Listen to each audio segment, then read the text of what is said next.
It wasn't meant to go down this way. The courtroom was meant to be another piece of legal formalism. Papers being filed, assets gone over.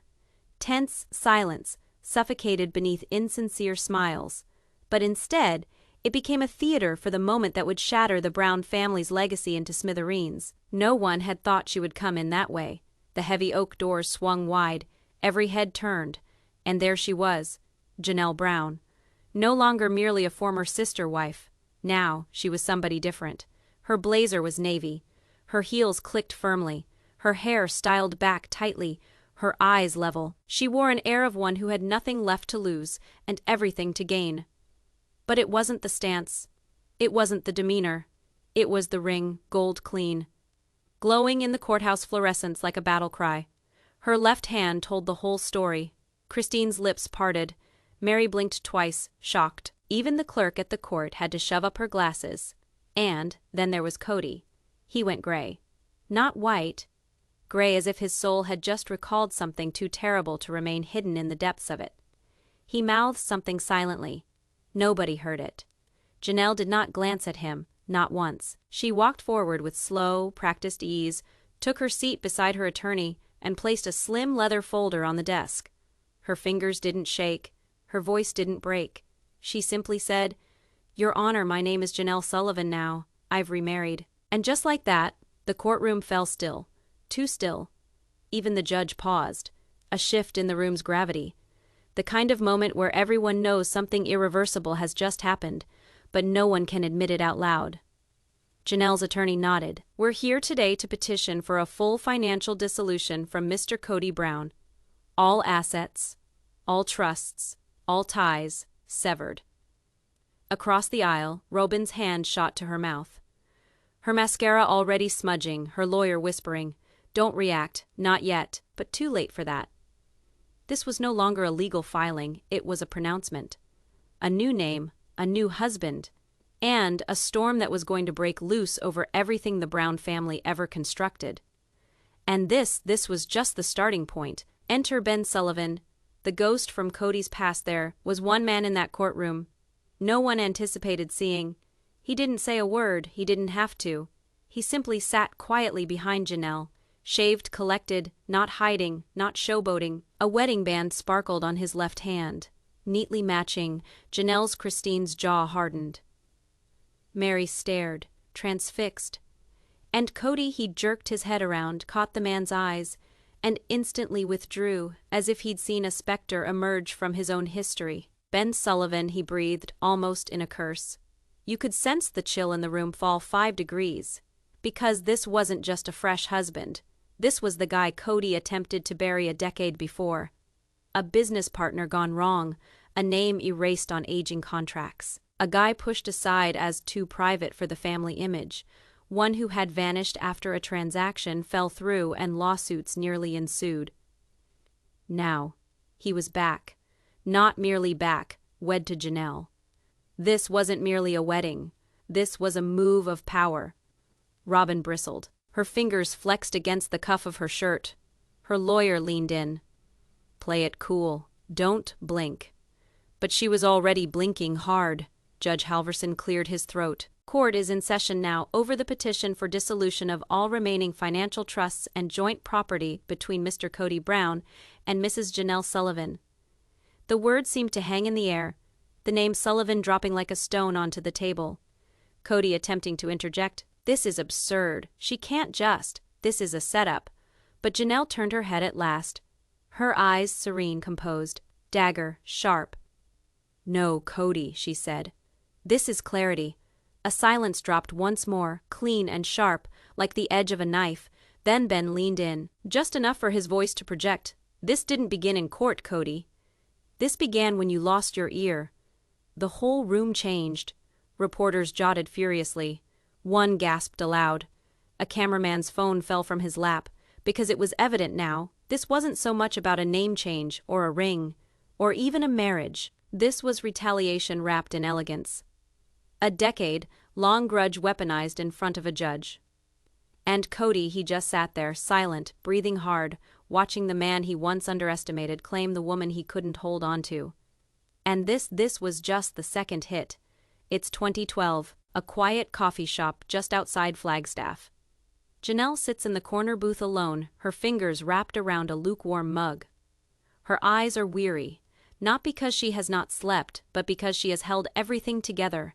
She is lost in thought, sitting in front of her tablet, looking at budget spreadsheets and coaching materials. Her independence dream, financial independence, her own way, is evolving, but every time she moves forward, family chaos drags her back. They say it's shared income, she mutters, but somehow, I'm always the one without a name on the contract. Across from her, a man stirs his coffee quietly. He's listening, but not intruding. Sorry, Janelle says, realizing she's been venting out loud. I shouldn't unload on strangers. He smiles, warm and calm. You're not unloading, you're cracking the dam. There's a difference. His name, Ben Sullivan. A stranger then, or so it appeared. They discussed business, trust, the nature of being invisible in your own narrative. He doesn't ask how she is married. She doesn't share specifics. But there is a spark, not romantic, but yet human, recognition, compassion. And then she utters something that she'll recall for years to come. Sometimes I think I am the only adult in a family full of performers. Ben doesn't smile, he nods, as if he has heard that before, perhaps lived it. They exchange emails, nothing salacious, just ideas, advice, encouragement. And then, they don't speak again, not for years, but the seed had been planted, back to present. In court, Janelle sits firm, her hand on the folder of evidence. Behind her, Ben stays silent, but all about his appearance is, I've waited long enough to be seen. Kody slouches toward his attorney, growling under his breath. That man's not clean. He nearly blew our Vegas deal. We paid him to keep him quiet. His lawyer says softly, He is here about Vegas, Kody. He is here about her. In the corner of the room, Robyn observes with increasing terror. Because what began as a cafe chat has now become the Brown family's most formidable threat. Yet not because Janelle got married, so much as because this time she didn't merely walk away. She walked away with an entourage, and they're not merely here for peace. They're here for receipts. The projector in the courtroom hummed to life. Janelle's lawyer stood, unruffled and deliberate, clutching a single page of paper as if it were 1,000 pounds worth. Your Honor, he started, we are presenting Exhibit A, a 2016 financial transfer signed by Mr. Cody Brown, which involved the transfer of trust assets to an unnamed holding corporation. Kody shifted uncomfortably in his chair. I don't recall signing that, he grumbled. Janelle did not blink. She didn't even glance at him. The judge's brow shot up. Mr. Brown, this is your signature, isn't it? Kody leaned forward, squinting at the screen. I believe so, but that was only temporary. We were reworking things. No, Janelle cut in, her tone cold and hard. You were keeping secrets. The gallery hummed, reporters wrote furiously. Cameras snapped. This was the first on.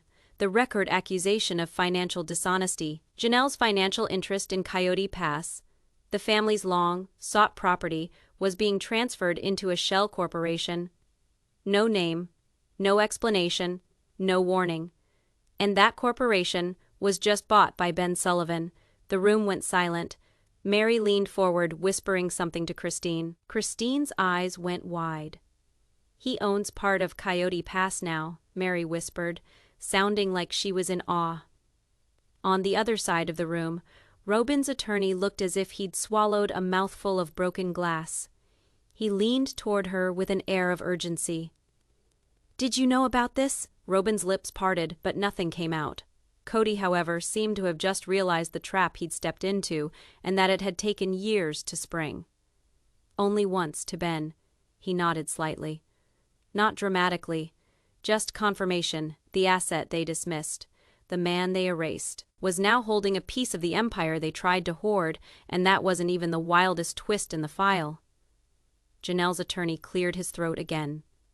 Your Honor, this holding company was used not only to reassign real estate, but also to receive diverted TLC stipends beginning in 2021. A gasp ripped through the courtroom. Robyn paled. The judge leaned forward. "You're telling this court that production funds were funneled through a shell corporation connected to Mr. Sullivan?" "Yes," said the attorney, "and we have the papers to prove it." Suddenly, this wasn't a divorce. This was a robbery.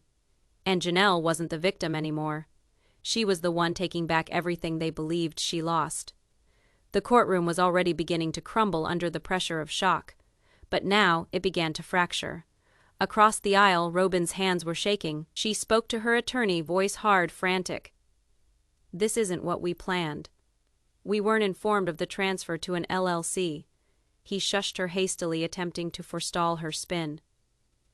"We don't respond, we counter. If it is warfare, we strike back, quickly."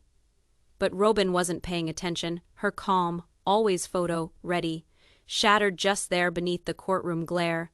Mascara dripped down one cheek, her nails rapped out a crazy beat on the tabletop. And then, too vocally, she hissed, "She is erasing us. This isn't justice. It is manipulation." The judge arched an eyebrow, but let it pass, for the time being. And that is when Janelle's lawyer handed the next blow. He dropped a fat envelope onto the judge's bench. More than 200 pages, notarized, indexed, labeled. "Your Honor," he spoke calmly, "this packet includes financial disclosures, LLC formation filings, and account transfers, all tracing from the common marital trust and rerouted without Mrs. Sullivan's authorization. Inside, bank statements, ownership changes, and one name hidden between line after line of digital routing, J. Laren." Christine stiffened. Mary sat up straight. Even the court stenographer stopped, lips parting. The judge flipped to the page. "J. Laren?" he asked, confused. "Undefined Mrs. Undefined Sullivan, can you explain?" Janelle didn't hesitate. "That is an alias. Undefined used it to make a safe account, one that is not accessible to Kody or Robyn." A ripple of shocked murmurs swept across the gallery. Robyn gasped. You confess that on tape?" "Undefinedeth that as fraud. Your Honor, undefinedeth that as concealment of marital assets." Undefined Janelle slowly turned. Undefined, her voice wasn't loud, but it sliced. "I wasn't concealing money. Undefined was covering for my daughter." She gazed at the judge. "That account was opened for Savannah, undefined for education costs. Because each time I asked for money from the family fund, it somehow went to pay for Amazon shipments and designer decorations in someone else's mansion." Gasps. Mary gasped sharply. "Undefined, you mean you were diverting money away from them?" "Undefined, no," Janelle replied. "I was piping it back to my own kid before they used it on throw pillows and gold doorknobs." Even Christine's hand shot up to her mouth. For once, Robyn was speechless. Because the more she attempted to position herself as the glue of the family, the clearer it became that she could have been the solvent the whole time. Cody Brown was unraveling. Not slowly, not in private, but for all to see. He had begun the day with his customary demeanor. Chin held high, jaw clenched. This just another court ritual. But now, his knee jittered beneath the table. His collar was moist. His hands shook just enough that the lens caught it. He leapt up abruptly, voice cracking. "This is a setup. You all staged this behind my back." The judge slammed the gavel. "Sit down, Mr. Brown. This is a courtroom, not a confessional." Janelle didn't even blink. She sat poised, spine straight, eyes forward. The woman who once tried for decades to keep peace in a fractured family was now the one dismantling it, one legal document at a time. And then, without drama, her attorney stood and said, "Your Honor, we'd like to introduce supplemental material. Video proof, given freely by Mr. Ben Sullivan." Every head turned. Ben got up. No flourish, no vanity, just steady confidence. He approached the evidence table and handed in a flash drive. The court technician plugged it into the projector system. The screen flickered, then steadied. Security camera video. A date, January 2022. The setting, a darkened office, file cabinet wide open, Cody pacing like a man on the brink. Beside him, Robyn silent, watching. The audio was faint, but then Cody's voice cut through. "If she wants her share, we'll bury it, transfer it through the wellness brand. She'll never trace it." The entire courtroom gasped. Robyn flinched. Cody dropped his head into his hands. That's taken out of context, he barked.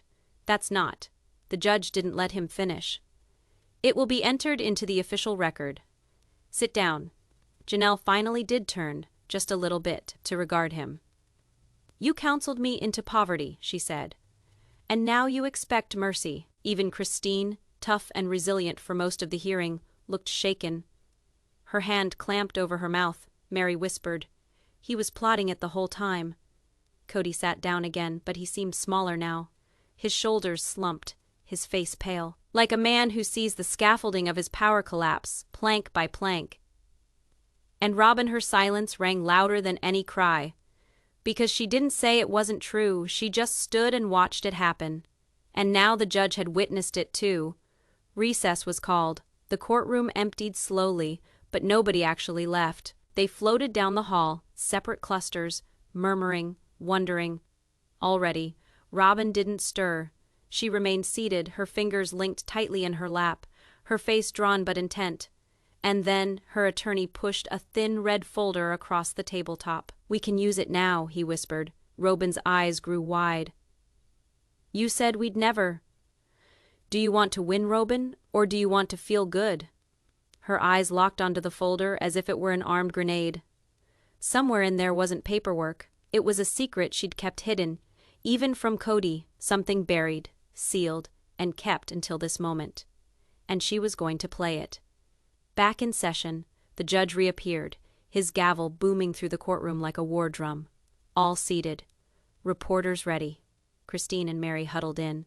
And then Robyn's lawyer rose. "Your Honor, we move to introduce newly discovered financial documents into discovery, proof directly pertaining to Mrs. Sullivan's assertions of innocence with mouth."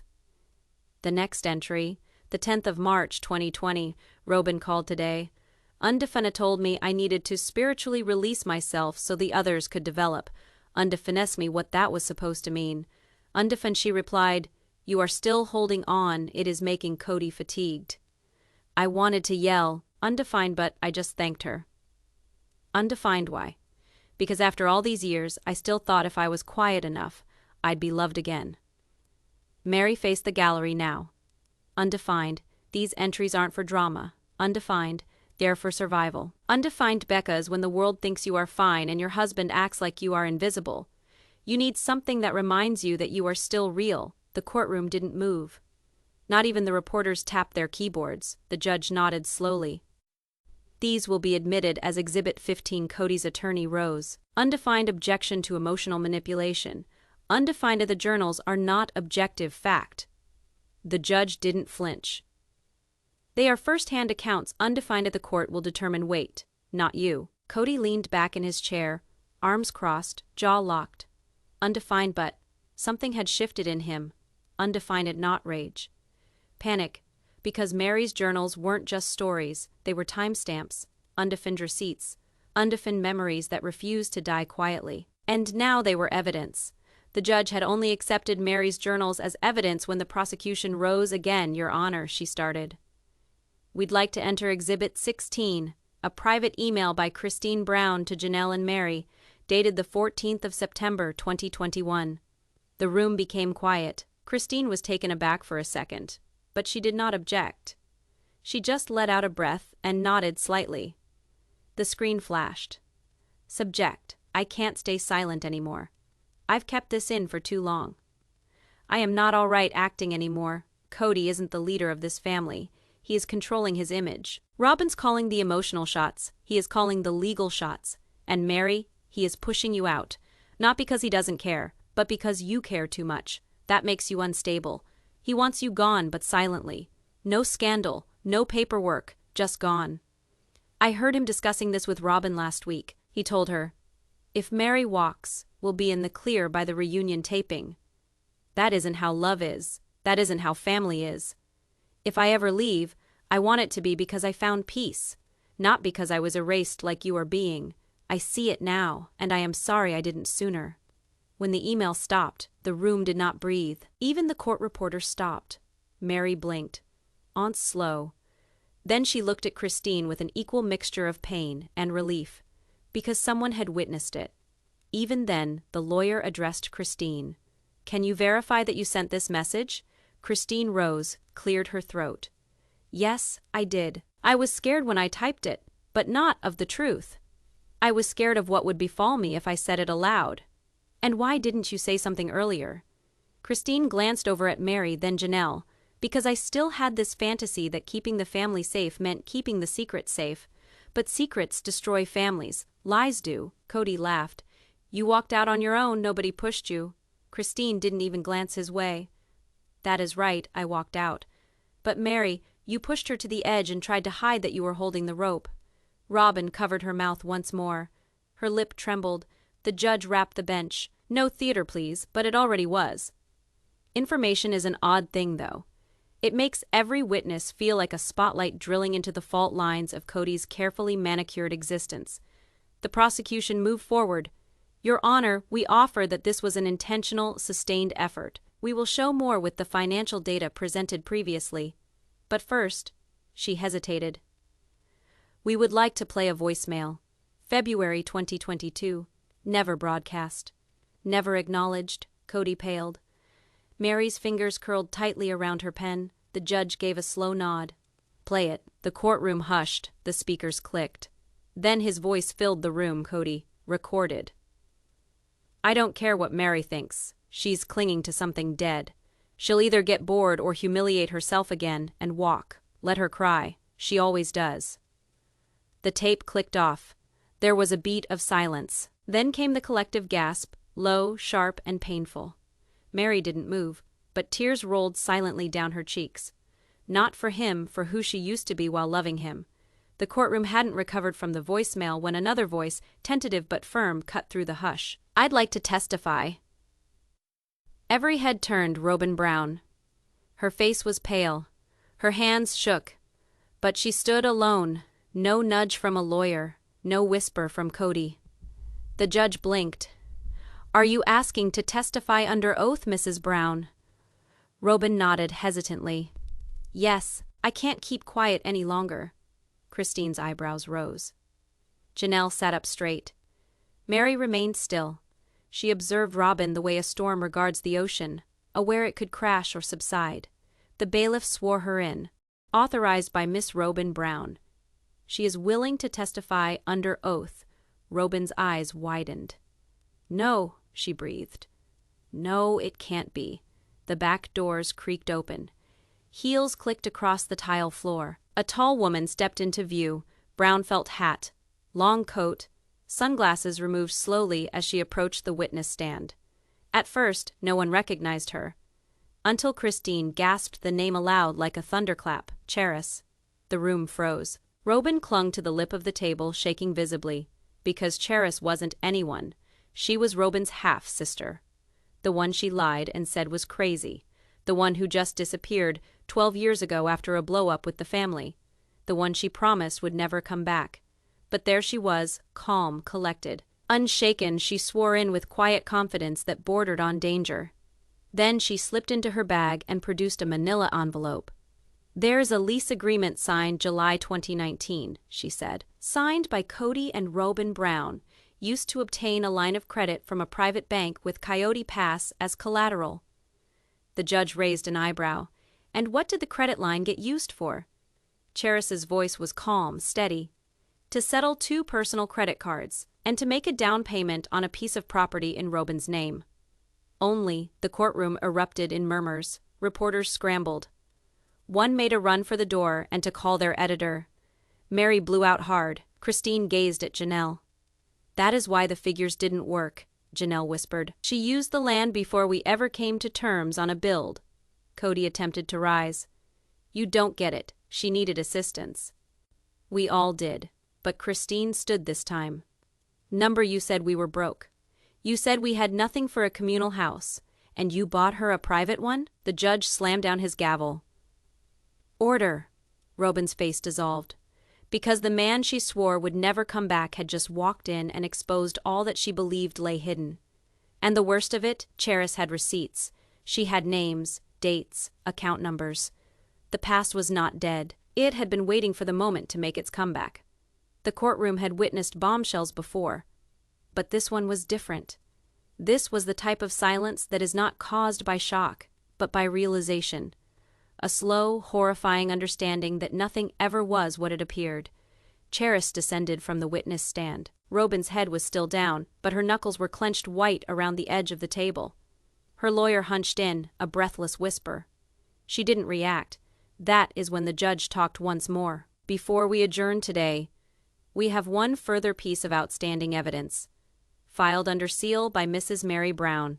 The room swung round as a whole. Mary blinked. Christine stared blankly. Even normally calm and composed Janelle leaned forward slightly.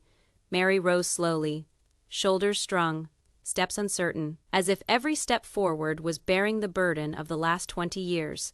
She dug into her bag and retrieved a worn envelope, tattered edges. Her name in cursive script on the front cover. She delivered it to the clerk, then sat down, eyes forward. The judge opened it slowly. Inside, Aya typed email exchange a photo. Dated and a crumpled, handwritten letter, their edges yellowed. He read in silence for a very long time, then let out a breath. This alters the context of several previous transactions and casts serious doubts about ethical violation. The gallery shifted. Reporters leaned in. The picture was shown first on the screen, Kody and Robyn. In an office, but not in Flagstaff. It was in Las Vegas. Behind them, a whiteboard. Gobbledygook names, dollar signs, and one ominous label underlined in red, exit plan, merge accounts. Christine gasped audibly. Janelle's mouth parted, stunned. Mary finally spoke, her voice soft but razor sharp. That photo was taken the same weekend I asked Kody to help restructure the family trust to protect Garrison's college fund. She paused. Undefined then added, "He told me he couldn't travel." Undefined said he had COVID symptoms. Kody stood. "I was sick." Undefined. The judge pounded the gavel. "Sit." Undefined down. Mary's voice trembled now. Undefined, but she didn't stop. He wasn't sick. Undefined, he was with Robyn, planning how to pull the money out from under us. The email was next. AA forwarded thread.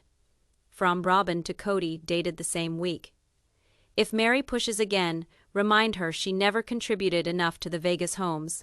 Undefined'll take care of the paperwork. Undefined, it's better if she just lets go. Robyn's lip quivered. Undefined, but she said nothing. And then, the letter. Written in Mary's handwriting, undefined folded, undefined stained. I love this family even when it doesn't love me back, but I am not going to be quiet anymore. The courtroom was quiet. Mary didn't weep. She didn't smile. She just sat down. And for the first time in years, Christine reached across and held her hand. By the time the courtroom opened the following morning, all had changed. There were 2 new faces in the back row. Suits, ties. No name tags. No smile. But Christine saw them first. Entelsi's legal team. She leaned over and whispered to Mary, "They're not here to watch. They're here to guard something." She was correct, because what had started as a family meltdown that was private had now crossed into very bad territory. Network money was involved. And what would the court witness next? Might shake reality television to its core. The judge smoothed his papers and spoke to the court. We will now hear Miss Layla Green, once payroll coordinator at Brown Entertainment Holdings, under contract to TLC. Gasps echoed through the gallery. Janelle straightened up. Layla Green, a name only the most in the know of insiders had heard. She approached the stand, mid-40s, expressionless, no drama. Just a thick folder and serene confidence. I dealt with stipend payments, shooting bonuses, reimbursements, and expense reports for all cast members of the family, she added. I reported directly to TLC Finance from 2014 to 2021, the judge nodded. Describe for me the financial reassignments you saw. Layla opened the folder starting in late 2018. I was directed to transfer season bonuses that were initially meant for a joint family property purchase into a private LLC named Flagstaff Family Dynamics. Christine blinked. That is not ours. Layla went on. The LLC had Robyn Brown as its registered agent. The bonuses, more than $230,000 total, were channeled under the guise of equipment and then redocumented under property improvements. But all the bills and mortgage reports led to one location, the Flagstaff mansion bought in Robyn Brown's name alone. Robyn stood. "That wasn't fraud, it was approved," Kody said. The judge cut in harshly. "Miss Brown, sit down. We will be hearing complete testimony." Layla delivered the coup de grace face. ETLC has never approved of using family allowances for personal real estate acquisition, particularly not through private, undisclosed LLCs. Christine looked over at Janelle. They paid for her mansion with show money, not family money, network money. Janelle's brows furrowed. Mary laughed. Not with happiness, just incredulity. "We built the brand." She constructed the castle, outdoors. Journalists were already broadcasting live.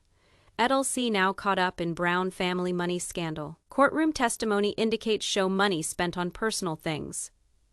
Indoors, Robyn scanned for support, and found none. Kody maintained his head down, because this was no longer just about betrayal. It was about embezzlement. And now, the network that had made them famous had just become a party to their downfall.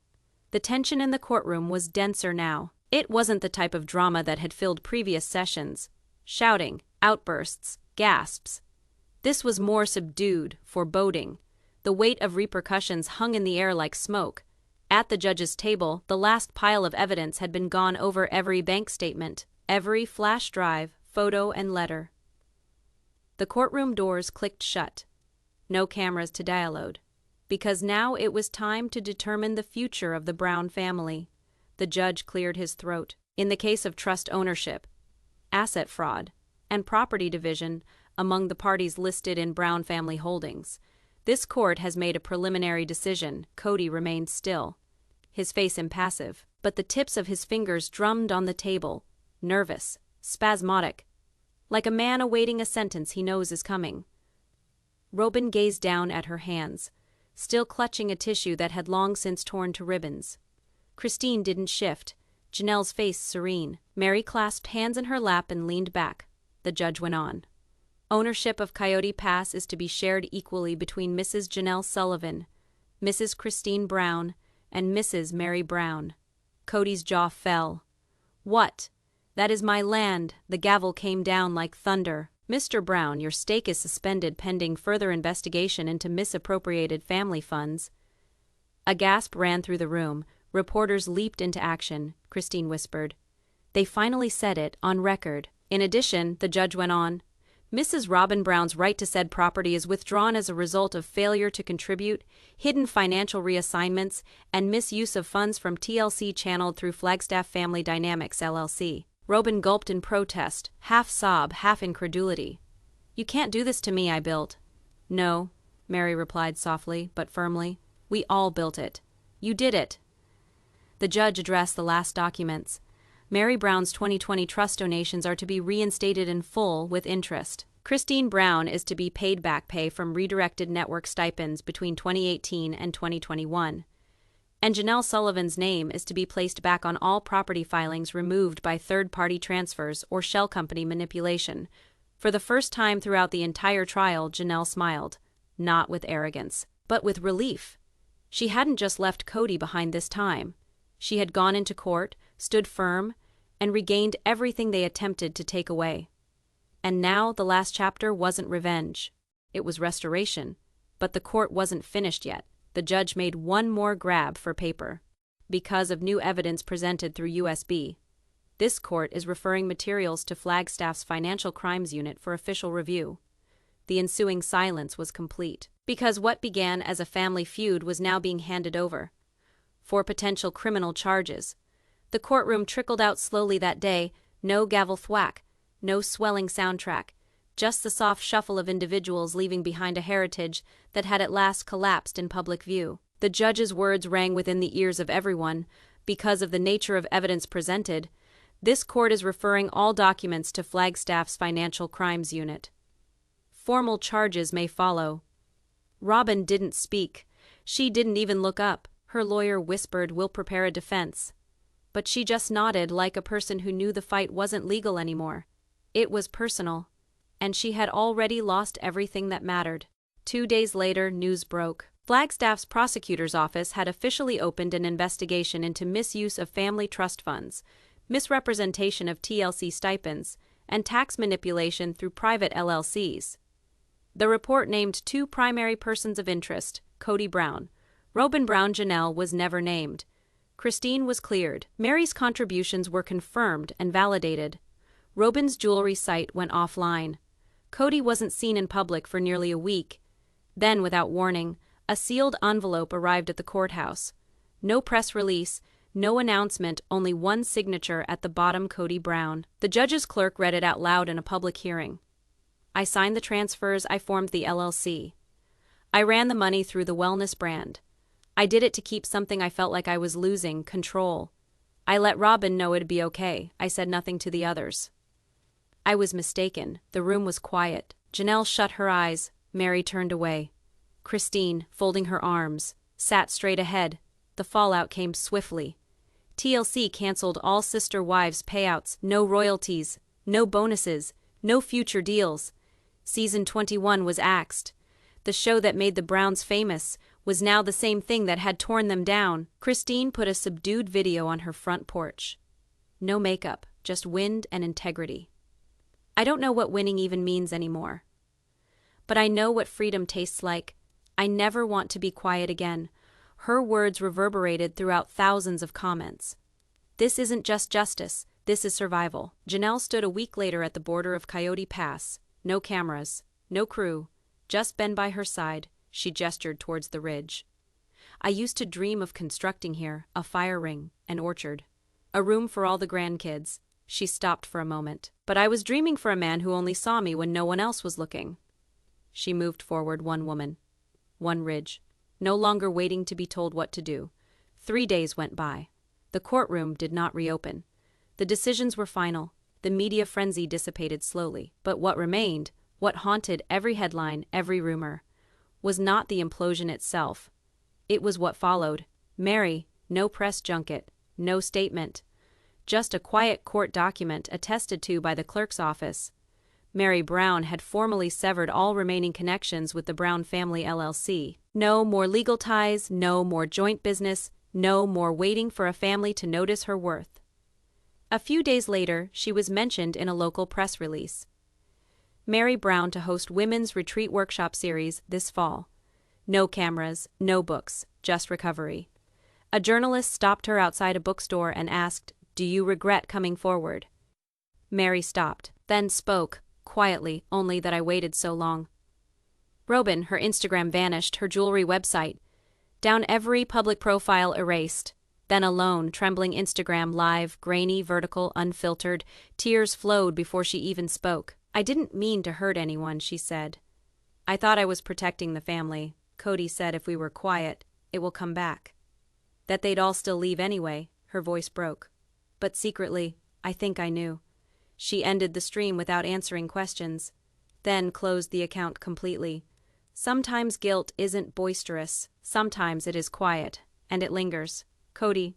No videos, no interviews, just one document, typed, sealed. Signed, I did it. The confession was now part of the official court record, and with it, Flagstaff's Financial Crimes Unit issued a formal subpoena for his personal and business tax records. The man who once led 4 wives through a televised dream was now being investigated for turning that dream into fraud.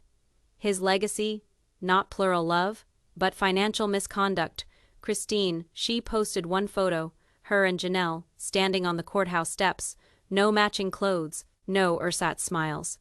Hands clasped alone, eyes straight, a caption at the bottom.